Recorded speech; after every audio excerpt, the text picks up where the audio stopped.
I'm very proud to introduce you to this extraordinary talent, Terence Chiesa. Put your seatbelts on, gang. This is going to be fun.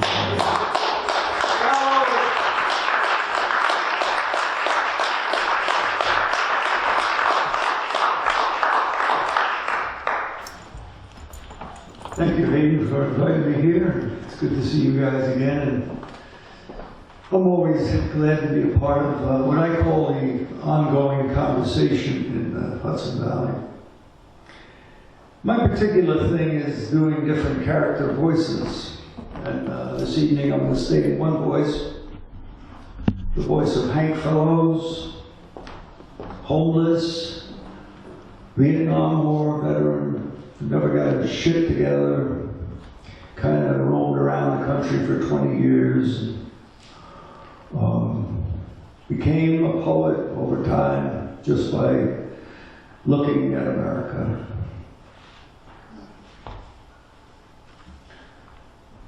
They're closing theme park America.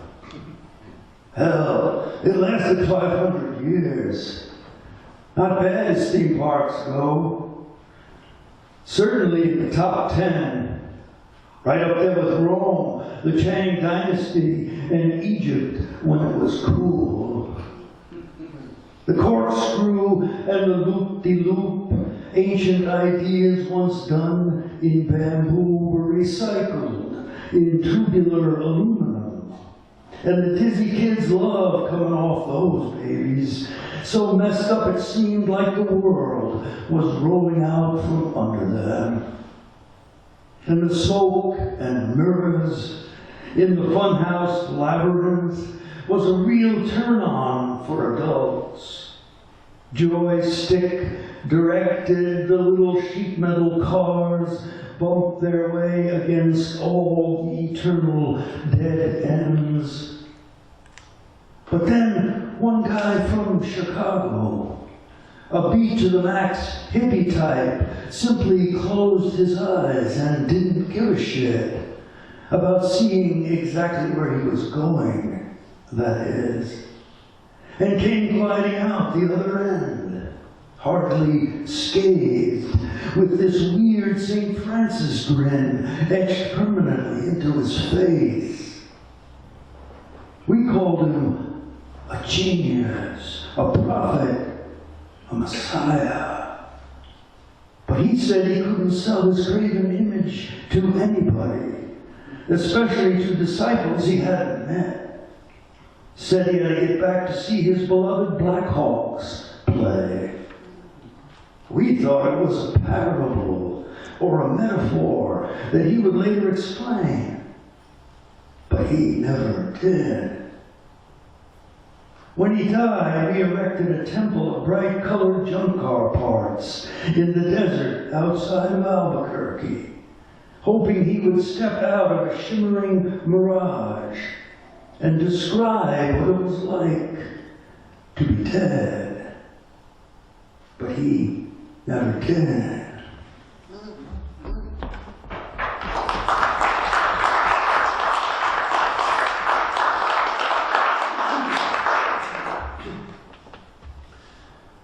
Under the visor at the burger barn, I look into America's complacent eyes. I look into every dead morning behind the deep fat fryer. I look into the continuous insult of a red signal light and an alarm buzzer, which says, more or less, don't burn the fucking prize. Under the visor at the burger barn, I look into the hassled head of that awful drag of a manager, and there are no far-out things going on in there. Just some stale stage prop sayings from the burger barn manager's manual, like, be all you can be. And attitude determines altitude. And there is no I in team. Under the visor at the burger barn, I look into the conspiracy against the common man. Contained inside every recycled bag, a steroid-injected byproduct meat, assembled by kids just getting by. Every day, just getting by. Whose morning's waking hope is maybe, oh maybe, I'll be assigned a lettuce spray hose for a change.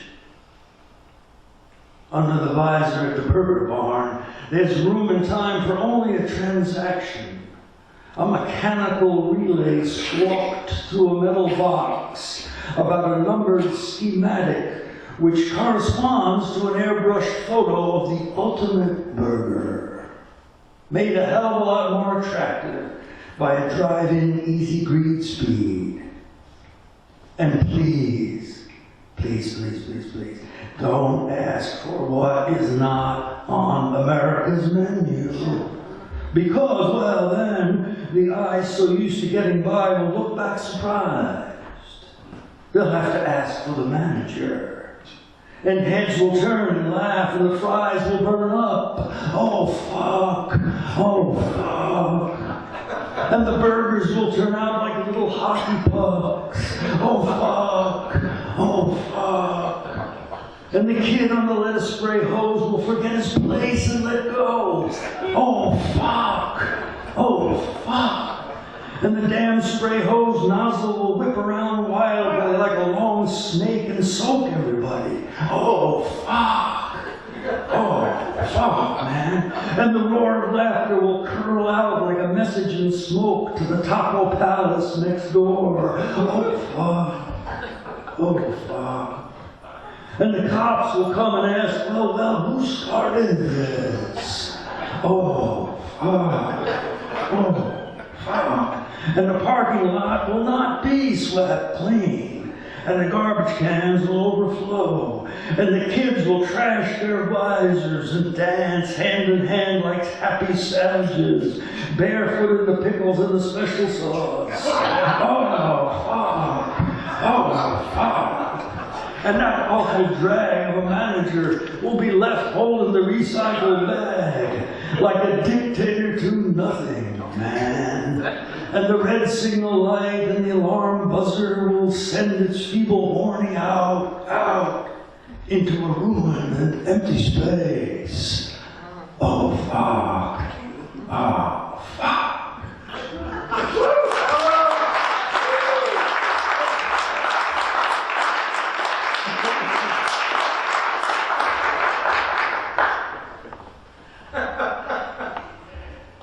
This is kind of a bluesy thing.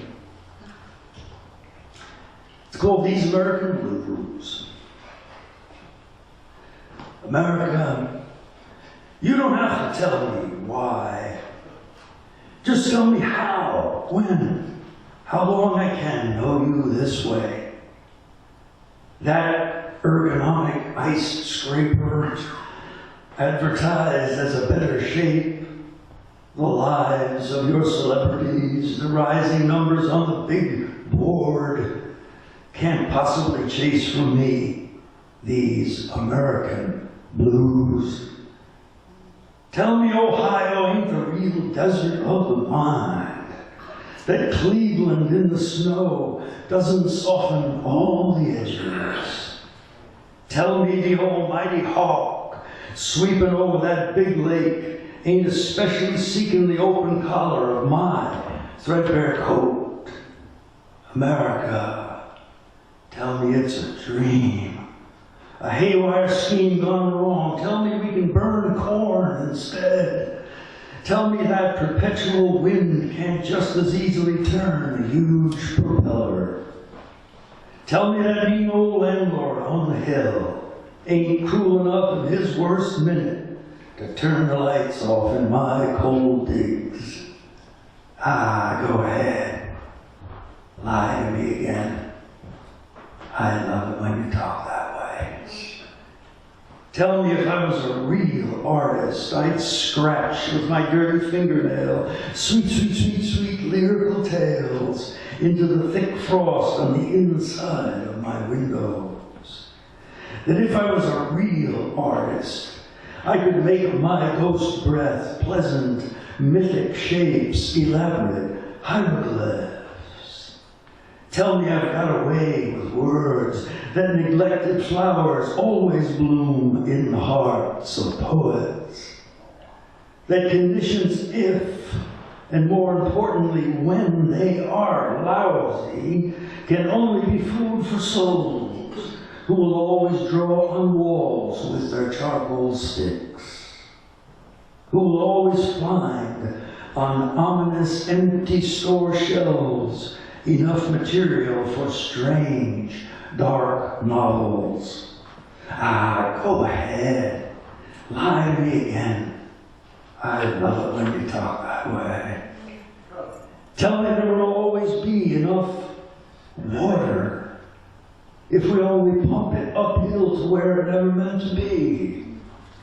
Tell me, most sincere, that a moon not far from Saturn is almost as inhabitable as this blue-green whirling gem we are swiftly ruining. Tell me everything's cool on the Niger Delta, that Exxon will sooner or later reimburse all the indigenous people. I go on, lie to me again. Do it with that practiced face. Don't stutter or hesitate like dear Condoleezza did. Tell me, please, that you love me more than war. I go on. Use that anchor person's voice to place no emphasis on the footnote you reserve for the casualties of greed. Tell me not to talk like a damn proletariat. Convince me, darling dear, that all the workers of the world are not expendable. Tell me in that voice you use for your pleasant fabrications. I love it when you whisper that way. Tell me that postponement is good. That time passing is not a toothsome, hungry thing. That to live for Friday, a vacation, retirement in Boca Raton is the paradise so often spoken of. I go out. Lie to me. Tell me all the games are necessary.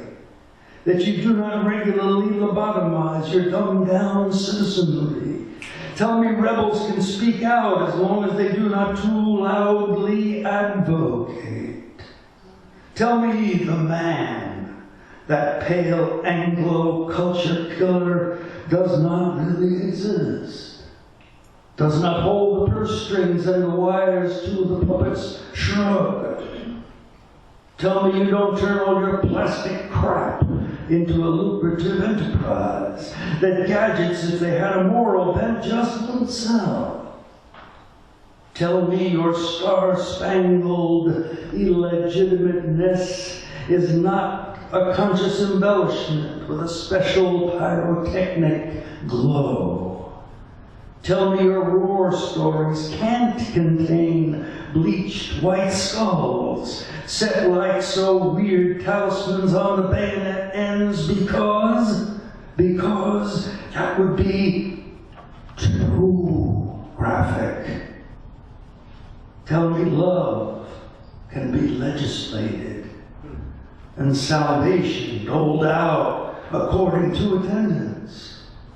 Go ahead, tell me that. I love it when you talk that way. Tell me the essential ingredient is not the irrational, not a spooky secret shaman in a strange headdress rising in a smoky dream who, because of certain limitations, too narrow interpretations, can't possibly warn or imply. Go ahead. Lie to me again. Tell me, please, that courage is not a grim recognition and the choice of living it to the fullest every day, anyway. Tell me the new hero is not a subtle thief, an outlaw on the outskirts, hiding cash in the mattress, getting by with sleight of hand and fancy footwork. Oh, tell me the enemies of art are not at the gate. with their torches blazing. Tell me the gynecologist to death is not my outspoken lover in her patriotic negligee beckoning in the doorway. Ah, go ahead. Lie to me again. I love it when you talk that way.